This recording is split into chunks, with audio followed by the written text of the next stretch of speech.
And so I would learn that from that. But my biggest learning experience was from studying my own mistakes, Right. because in 1982 I had an account that was at 30,000. I think I had $30,000, and then the market exploded in August of '82, and I had a great move, and I doubled the account. Hmm.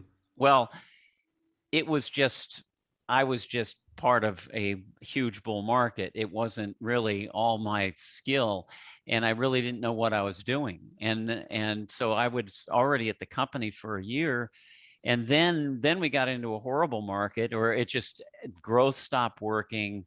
Nothing was working. I started getting chopped up completely, and that account went from 60,000 down to $16,000.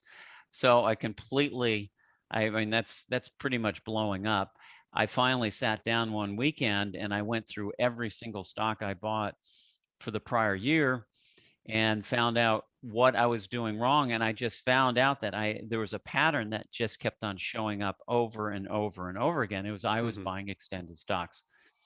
So when I stopped doing that, I finally said, okay, I'm only gonna buy exactly at the buy point, exactly where the stock was coming out into new highs or above the majority of the base. Right. I'm gonna look for the right characteristics, and from that point on, I mean, I think very shortly after that, I got my first great winner, and it was a stock called.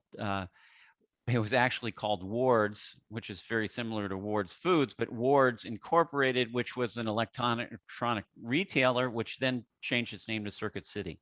There you go. Yeah. And so had a great win out of that, and then just I was so focused.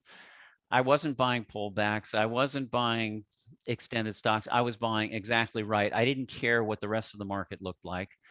um, and so I was buying one setup and one setup only, and that's where I just started hitting one after another.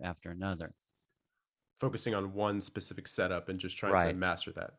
Right. Right. I mean, you try to do a number of different things. You try to buy breakouts and pullbacks and all sorts of different things, or you start mixing styles. That's where you can get into trouble. You just want to try to simplify the whole thing.